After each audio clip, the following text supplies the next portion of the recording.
Bonjour et bienvenue à Évry-Courcouronnes. Vous êtes ici sur un territoire qui comporte 17 lieux dédiés à la petite enfance et qui accompagne au quotidien plus de 400 enfants en ces structures et environ 300 assistantes maternelles sur son territoire. Sur le territoire d'Évry-Courcouronnes, il y a de multiples actions qui sont menées, qui sont toujours plus innovantes, qui vont bien au-delà de la conciliation de la vie familiale et professionnelle. En utilisant des démarches telles que les cités éducatives, on arrive à travailler autour de la culture, de la formation des professionnels, de la parentalité et aussi de la gestion des émotions et de l'éveil sensoriel, qui est notre sujet du jour. Donc je vous propose autour de 3 découvertes de sites qui travaillent ce sujet, d'aller à la rencontre de professionnels et de lieux qui travaillent autour de la gestion des émotions et de l'éveil sensoriel chez le jeune enfant. Bonne découverte! Bienvenue à la crèche Françoise Dolto qui se situe à Évry-Courcouronnes. Donc on est ici dans le quartier du Canal, dans une crèche qui accueille jusqu'à 56 enfants par jour, qui travaille avec 22 professionnels au quotidien, ainsi qu'une psychomotricienne et une psychologue. Donc vous êtes ici aujourd'hui pour découvrir la salle zen de la structure, qui est un projet mené depuis de nombreuses années. Alors ici déjà c'est une salle qui est complètement différente par rapport à toute l'ambiance de la crèche à l'extérieur, en termes de lumière mais en termes de son. On propose une petite musique douce pour aussi amener dans cette détente, l'adulte et les enfants se posent en termes de voix et en termes aussi d'énergie à la salle zen. Alors dans la salle on retrouve la colonne à bulles. Ça fait en plus des petits reflets derrière et on a une sensation qui est plein de colonnes à bulles. Il y a aussi l'effet des fibres lumineuses, c'est une cascade lumineuse. Ici on retrouve en fait la fibre optique qui fait ressortir toutes les lumières fluorescentes. Donc on a pris le parti pris de prendre un tapis pour faire ressortir tout ça et puis des éléments sensoriels comme des balles, des petites choses à manipuler. On a aussi derrière des petites plaques à huile.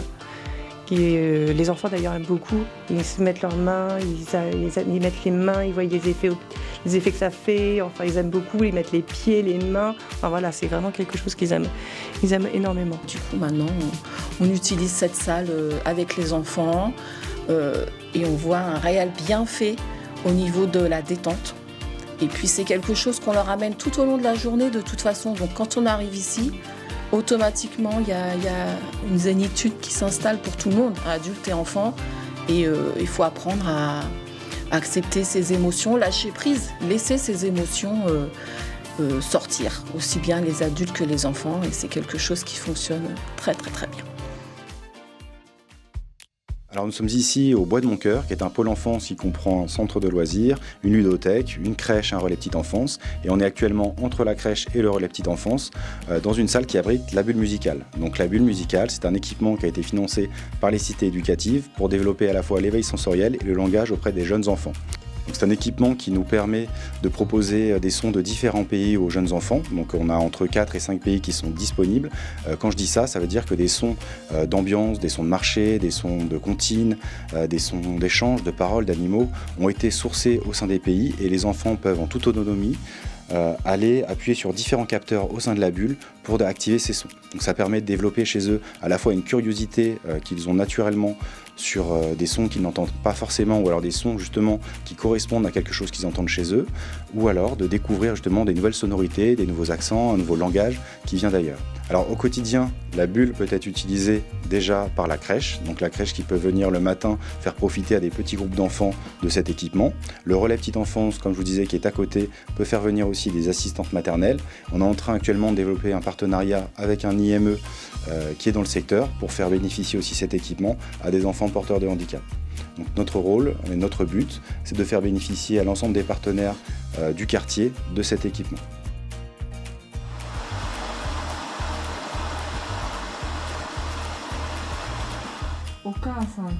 Je vous propose maintenant de vous diriger vers le relais petite enfance des Pyramides, qui a une démarche qui est similaire et sur tout un quartier.